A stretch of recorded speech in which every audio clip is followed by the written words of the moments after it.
Voilà. Donc c'est le moment aussi de planter les fraises remontantes surtout. Les autres qui produisent qu'au mois de mai, c'est un peu tard, on peut encore le faire, mais on aura surtout une bonne production l'année d'après. Hein, on en aura cette année-ci, mais moins que s'ils avaient été plantés au mois de août-septembre. C'est le meilleur moment, mais il faut avoir des stolons. Ça, c'est pas toujours facile. À ce moment-là, d'en avoir, ça dépend de la météo. Si on a une météo pluvieuse pendant l'été, on aura les stolons. Si on a un été sec, ils ne seront pas enracinés. Donc, on va toujours planter ça au même niveau qu'ils étaient quand on en a acheté dans les petits pots ou qui poussaient chez soi sur le sol. Donc, pas plus bas, pas plus haut. Plus bas, les bourgeons, là où ce que les feuilles, la rosette va être enterrée, donc elle va pourrir, elle va pas bien pousser. Si c'est trop haut, la terre va partir et les racines seront en nu, donc ça sera pas bon non plus. Donc à la même hauteur qu'ils étaient, ça c'est l'idéal. Couverture du sol éventuellement avec du terreau qu'on a déjà semé une fois, parfois qu'on a déjà repiqué autre chose dedans. Donc un terreau qu'on ne va plus utiliser pour ce genre de travail-là, qu'on vient très bien pour mettre après entre les fraisiers, du BRF, donc du bois ramifié fractionné. Ça, c'est des termes, donc le broyat, quoi, de toutes vos tailles d'arbustes et d'arbres entre les fraises. Ça fera des champignons, des fins petits fils blancs comme ça qui vont s'installer. Et c'est vraiment ça qui va nourrir aussi vos plants de fraises. Hein, donc, voilà. Les fraises, c'est une plante de sous-bois à l'origine. Donc en mettant du BRF, ça les nourrira très bien. Si on paille avec de la paille, on le fait à peu près à la floraison. Pas trop tôt parce que sinon la paille c'est très clair. Même la paille de lin là, et tout ça c'est très clair. Donc le soleil ne pourra pas réchauffer le sol. Et on met la paille surtout aussi pour que les fraises restent propres. Parce qu'avec les éclaboussures quand il pleut, il y a toute la terre qui pourrait coller dessus.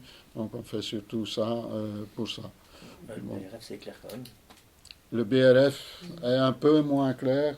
Il change, il vient assez vite brun. Hein. Et avec la lumière, il change un peu de couleur. Tandis que la paille, pas vraiment. Si, à la longue. Après, des cartons. Ouais, des cartons qui ne viennent pas de Chine. Pas parce que je suis contre les Chinois, mais que là, ils n'ont pas les mêmes normes. Et pour transporter dans les bateaux et tout ça, ils impriment, ils mettent des produits anti-moisissure. Donc anti-moisissure, c'est anti-champignons.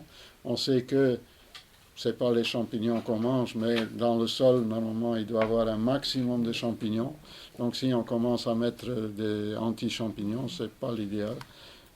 Je ne vais pas dire que votre jardin ne va pas réussir et tout ça. Il faut se méfier un peu. Moi, parfois, j'en mets aussi, mais j'évite d'en mettre beaucoup, en tout cas. Même pour le papier craft? Même pour le craft? Peut-être pas, ouais. Peut-être pas. Ouais. Moi, chez Lidl, tu sais, les cartons qu'on met entre les couches de packs d'eau. Ouais, peut-être que ça, c'est pas mauvais. Il n'y a rien là-dessus. Parce qu'en principe, je pense pas qu'on ramène quand même déjà de l'eau de Chine. Ça doit être du carton belge. Ouais. Ouais, c'est peut-être, il faut voir, peut-être qu'ils importent le carton. C'est des grandes boîtes, mais ça va bien. Ça. Est-ce qu'on sait le voir, est-ce qu'il y a une inscription ou il y a un truc comme ça pour voir si c'est... Non, on ne sait pas savoir. Ouais. Goûter, me donner à la belle-mère et attendre pour voir si elle survit ou pas. Ouais. C'est une façon de faire. Nous sommes tous les deux mères. Hein. Alors, c'est encore possible de transplanter des arbres et des arbustes. Donc là, il y a par exemple les groseilles et tout ça. Si on veut les déplacer, parce qu'on doit déménager, parce qu'ils nous gênent pour l'un ou l'autre affaire, et on veut les déplacer, c'est encore possible jusqu'à fin mars, quand c'est des feuilles caduques, donc les feuilles qui tombent. Les autres, c'est mieux de faire ça soit au printemps, soit, mais le mieux de tout, c'est en septembre, et suivre avec de l'eau. Donc, voilà. donc à racines nues surtout. Hein. Donc en pot, c'est moins grave parce que les racines restent quand même plus ou moins enveloppées avec le terreau. Seulement faire attention s'il y a un chignon qui s'est fait. Donc les racines, ils ont commencé à tourner dans le pot. Il faut démêler un peu et planter. Donc à ce moment-là, on enlève quand même une grande partie du terreau. Donc ça, c'est à réfléchir. Le meilleur moment, c'est novembre, hein, pour tout ce qui est caduc. Mais c'est possible jusqu'au 15 mars. Fin mars, ça devient vraiment limite. Pas combien de temps tu as besoin, Michel? 20 minutes. 20 minutes. Alors je vais encore vite continuer. Je ne sais pas si je vais avoir le temps de vous montrer, mais ça sera le mois prochain, alors, la façon que nous on préconise un peu de semer. Je vais un petit peu dire ce qui est possible maintenant de semer au mois de février. Donc il est grand temps de semer les poivrons, les piments, les aubergines. Ça met assez longtemps à lever déjà et ça ne pousse pas très vite. Les poivrons surtout, les piments poussent plus vite et mûrissent par après aussi un peu plus vite. Les poivrons, si vous semez plus tard, vous allez avoir des poivrons, mais vous allez avoir beaucoup moins de poivrons qui vont mûrir. Et un poivron mûri est quand même nettement meilleur, à mon avis, au niveau du goût, et se digère beaucoup plus facilement. Hein, c'est mieux pour la santé aussi. Donc les poivrons verts, la plupart du temps, à part s'il y a des poivrons peut-être verts qui ne changent jamais de couleur, mais à ce moment-là, ils changent un peu quand même un petit peu de vert, ils viennent un peu plus clairs souvent, un peu plus pâles. Il faut toujours essayer de manger ça mûr si possible. Donc ça doit être semé à une température d'au-dessus de 20 degrés, hein, jusqu'à 28-29 degrés. Et le plus que c'est chaud, le mieux que ça va venir. Bon, pour la façon de semer, ça sera le mois prochain. Ça va être dur le mois prochain parce qu'il y aura beaucoup de choses à dire, mais bon, on verra bien. De toute façon, vous savez toujours aussi retrouver dans les anciens reportages et tout ça. Ça restera plus ou moins chaud après la levée, mais surtout le plus possible de lumière, hein, pour éviter que ça file. Un poivron file très difficilement. Hein. C'est un des légumes les plus faciles à ce niveau-là, à mon avis, mais le maximum de lumière, c'est quand même toujours important. Donc là, on va garder dans une pièce que la nuit, ça ne descend pas en dessous de 12-15 degrés, si possible. Voilà. Donc maintenant, avec les chauffages, avec la crise, qu'on ne chauffe plus les maisons peut-être la nuit autant que le jour comme avant, c'est peut-être l'idéal. Alors, donc, voilà, mais ça mettra très longtemps. Hein. Déjà, les poivrons, ça peut parfois durer 3 semaines, parfois 4 semaines, surtout si on est dans le début des ventes. Alors, je vous conseille de mettre ça soit même déjà sur un espèce de radiateur, si on a un chauffage central, ou devant un feu, quelque part où ce qui fait bien chaud. Mettez un petit thermomètre quand même, et une petite mini-serre, c'est l'idéal, donc un petit peu couvrir pour garder l'humidité en fait. Donc ça marche très bien. Et dès que ça lève, à ce moment-là, on va mettre un peu plus frais. C'est toujours ça, hein. Dès que les graines lèvent, on les mettra un peu plus frais et à la lumière. Souvent, pour lever, ils n'ont pas besoin de lumière, la plupart. Il y a quelques exceptions, surtout dans les fleurs, qu'il faut absolument avoir de la lumière. Un petit peu avec le basilic aussi, qui aime bien ne pas être enterré. Ça, c'est un des exceptions au niveau des légumes. Ça, c'est trop Une tôt. condimentaire. Ça, c'est trop tôt. Ouais, ça, c'est trop tôt. Donc, voilà. Ça, c'est les conseils pour poivrons, piments, aubergines. Alors, maintenant... Garder humide aussi le semis. Garder humide, mais bon, si vous avez une mini-serre, que vous avez mis de l'eau par en dessous et que ça a eu le temps de monter jusqu'en haut de votre terre, logiquement, ça devrait marcher. Parce que l'humidité va faire une petite condensation qui va retourner dans le fond. Et Il n'y a pas beaucoup de pertes en fait. il n'y a pas beaucoup de C'est pertes. recyclé. Donc ça, c'est pas... En principe, si on ferme comme ça, c'est pas un très grand souci. Alors, qu'est-ce qu'on peut encore semer? Qu'est-ce qui est temps de semer pour moi? C'est les petits pois. Les choux-fleurs. Oui, mais alors, attends, pas trop vite, hein, capitaine. Donc, les pois, on disait toujours que les poireaux, c'est plus indiqué. Les poireaux, c'est quand ils sont séchés. Hein, ils sont bien. Les grains lisses, ouais, les grains sont ronds, tandis que les ridés sont un petit peu avec des creux comme ça, un petit peu. Voilà, on disait toujours que les poireaux résistent mieux aux périodes plus fraîches, mais les périodes plus fraîches, c'est de nos grands-parents, hein, de nos parents peut-être. Maintenant, on n'a plus cette période aussi froide qu'avant. Maintenant, il fait -2, -3. Avant, il faisait -5, -6, si pas plus, hein, au mois de janvier, février. Donc, moi, je ne regarde plus à ça. Je mets aussi les ridés. Pourquoi les ridés? Parce qu'ils sont un peu plus sucrés. Hein, donc, voilà. Si c'est pour faire de la soupe, mettez des ronds alors. Hein. C'est moins grave. Les pois ridés, par exemple, quand vous cueillez, vous écossez, vous mettez ça dans un sachet en plastique, vous mettez ça au congélateur. Et nous autres, quand les petits-enfants y viennent, ils adorent ça. On dégèle, on met sur un petit plat sur la table et ils bouffent les petits pois. Et, voilà. Donc, Pardon. oui, Toi, tu les mets au congélateur sans les avoir fait. sans rien du tout. Cru comme ça au congélateur, sortir, pas chauffer, mettre dégeler et manger. Et t'as Moi, j'en ai mis dans ma pratiquement salade. le même goût qu'un petit pois frais que tu cueilles sur le jardin. C'est- Alors, il faut savoir aussi que le pois ridé, quand il est frais, il est beaucoup plus gros. Hum. Alors, des goûts de luxe, on dit, ah non, moi, il me faut des petits pois extra fins. Bah oui, forcément. Donc, ce gros pois-là, on dit, ah, c'est un gros pois, mais c'est le plus sucré, c'est le meilleur. Mais les pois en boîte, on met du sucre. Hein. Ouais. Voilà, donc les petits pois, c'est le moment. Regardez la hauteur. Les mange-tout aussi. Hein. Ils vont un peu plus vite. Ça peut se mettre en serre si on a une grande serre et qu'on change un peu les emplacements de la serre. Les petits pois vont très bien en serre. On sait même aussi, mais ça c'est pas maintenant, les haricots, ça sera plus tard, nettement plus tard.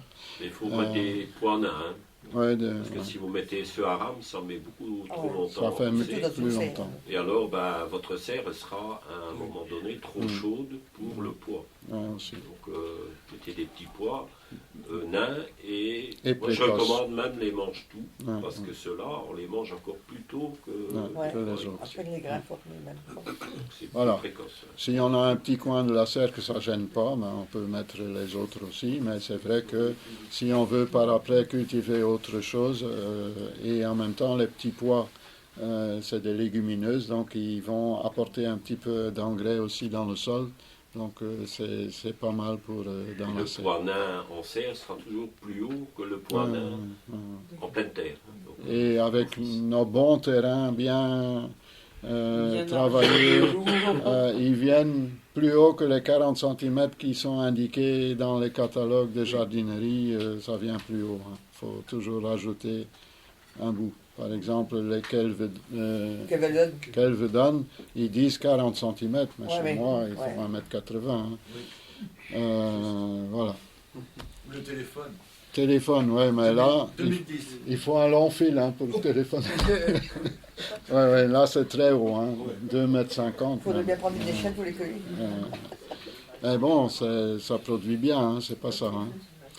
Voilà, les laitues à couper, les laitues de printemps, les laitues de toute saison vont lever entre 15 et 20 degrés, pas plus chaud. Et une laitue n'aime pas lever quand il fait plus que 20 degrés. Donc 15, 16, 18, c'est très bien. Après, une fois qu'ils sont levés, aussi, encore une fois, et tous ceux-là, à part les poivrons, les pissenlits, les piments, j'écris tellement bien que Et les aubergines, les autres, dès qu'ils sont levés, ils vont au frais. Hein. Donc tout ce que je vais dire par après vont au frais après. Hein. Donc dès qu'ils ont germé, il ne faut pas attendre qu'ils ont 2 feuilles. Hein. Dès qu'ils germent, on met plus frais. Pour plus tard, les tomates par exemple, c'est en 1 jour parfois ils ont filé. Hein. Ça pousse très vite, donc, mais c'est beaucoup trop tôt hein, pour semer les tomates, sauf si vous avez une serre chauffée. Mais bon, là c'est plus pour les fortunés. Alors, les laitues, donc, après repiquer, soit on peut déjà semer aussi en alvéole, peut-être des plus petits que ça, etc., ou en barquette et repiquer alors un par un. Moi, je repique toujours entre deux dans des godets. Pour les laitues, je ne prends pas des aussi grands, mais bon, là, les petits pois, ça peut très bien aller. Donc, vous remplissez quasiment jusqu'en haut, vous déposez les petits pois, 5, 6, un petit peu de terre qu'on ne les voit plus, et tout doucement, sans appuyer, un peu tasser le sol. C'est gentil, c'est mon argent de poche, ça. Donc, un tout petit peu de terre au-dessus. Souvent, on rate ses semences parce qu'on met trop de terre au-dessus. Hein. Donc, toujours couvrir légèrement. Parce qu'il faut que cette germe, elle sait sortir du sol. Hein. Donc, voilà. Les petits pois, un godet comme ça, parce que là, les racines, c'est un peu long, ça vient vite long, et la grosse racine. Donc, quand on va les avoir qui vont faire 1 ou 2 centimètres, c'est déjà le moment d'aller les planter au jardin. Ça ne gèle pas. Les petits pois, ça ne gèle pas. L'haricot, ça gèle. Donc, c'est pour ça que l'haricot, c'est beaucoup trop tôt. Donc, si jamais cette racine, et souvent quand il fait déjà 2 cm, on voit déjà le bout de la racine qui dépasse. Si elle ne sait pas aller plus profondément, elle va un petit peu presque mourir. Le bout va s'arrêter et elle va faire des radicelles. Mais alors quand on va aller planter au jardin et qu'il y a une période un peu plus sèche, les racines seront tous à 5-10 cm de profondeur et ils vont peut-être pas avoir assez d'eau. Tandis que si le pivot, là, il peut continuer, il va peut-être aller 1 mètre de profond, si pas plus. Le blé, il va jusqu'à 6 mètres de profond. Et il va trouver à boire dans le fond. Donc voilà. Les fèves, la même chose. Hein. Donc les fèves, dès qu'elles sont un peu plus haut, et ça, c'est plus que temps aussi. Hein. Le plus vite qu'on met les fèves aussi, le plus qu'on a des bons résultats. Donc les fèves, c'est important. Moi, ils sont déjà repiqués au jardin. Je les avais plantés vers le 15 en pot comme ça, vers le 15 janvier.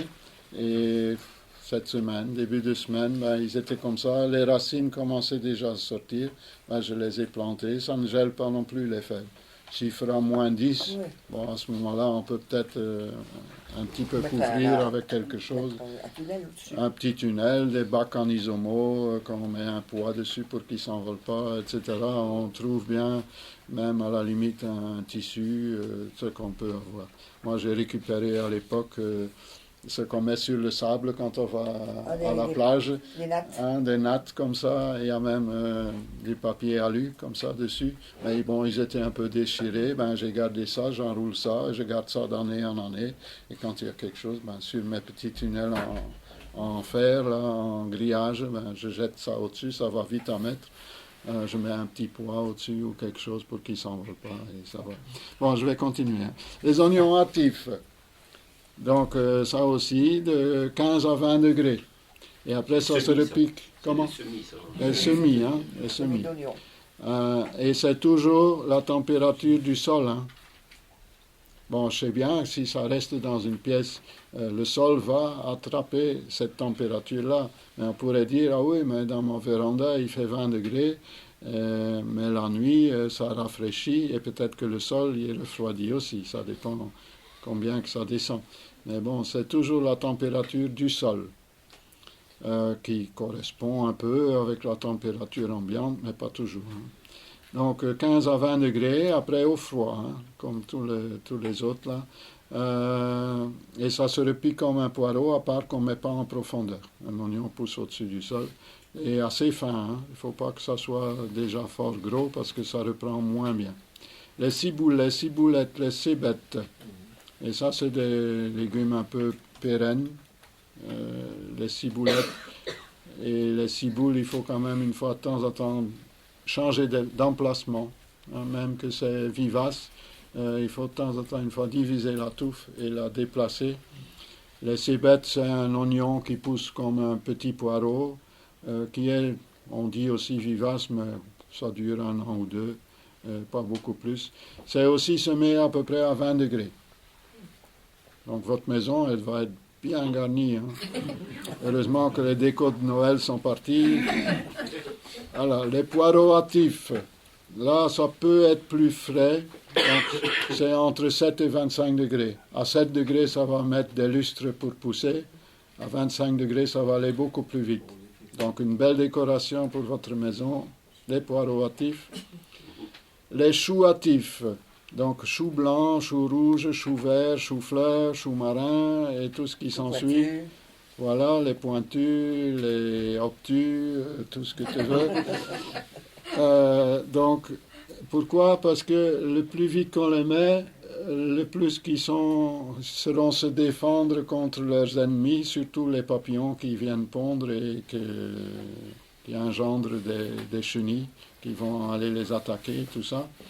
Et moi, je trouve même les choux semés avant l'hiver, qui passent l'hiver, donnent toujours un très bon résultat, et c'est en dehors des périodes de leurs ennemis. Donc, voilà. De temps en temps, changer de place pour les choux, c'est très important. Oui, les choux, il faut les semer à l'intérieur. Il faut les semer à l'intérieur, donc, oui. Il n'y a parce pas les que chenilles, ni les papillons. Non, il n'y a rien. Mais les 7 degrés, dehors, peut-être certains jours, on a jusqu'à 7 degrés, mais il ne reste pas. Hein, donc dehors, c'est pas possible. Dehors, Hein. la journée et la nuit, on les rend. Quand ils ont levé, oui. Voilà. Et ça ne gèle pas, ça pourrait même, une fois que c'est levé, ça peut même rester dehors. Pas Ouais, à l'abri. un peu à l'abri quand même, qu'il n'y a pas les pluies, éventuellement les grêlons et tout ça qui abîment tout. Mais sinon, ça peut rester au frais, au froid, une serre froide, une couche qui n'est pas tout à fait fermée, etc. Ça peut se faire un tunnel, tout ce qu'on peut avoir. Et céleri à couper. Et la livèche. Donc la livèche, c'est le céleri perpétuel qui donne un goût énorme, très très très fort. Il faut mettre très très très peu. 16 à 20 degrés aussi. Et après aussi au frais et repiquer quand ils ont des vraies feuilles. Hein. Les radis à forcer. À forcer, c'est-à-dire en mettant serre froide. Donc on peut commencer les petits radis en serre froide sur place. Dans un grand bac aussi, on peut faire ça. Moi, j'ai mis dans des jardinières. On peut commencer à faire. La mâche, donc la salade de blé, c'est le moment. Donc là aussi, moi, je mets en alvéole maximum 2 graines par petit trou. Et après, on va la repiquer à Dans les grands comme ça? Non, dans les petits, là.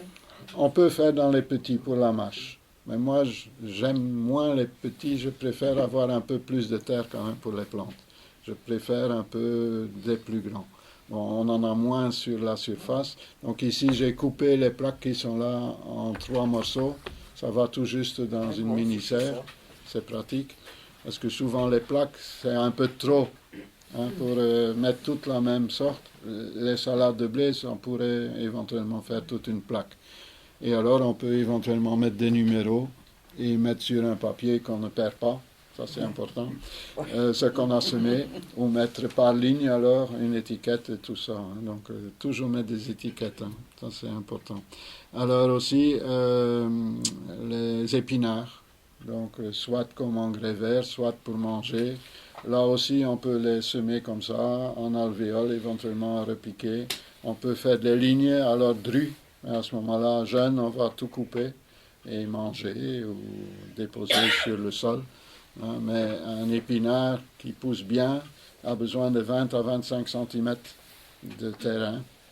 Donc, pour bien se développer, faire des grosses feuilles et ne pas trop vite être pris par le blanc. Voilà, je vais arrêter là.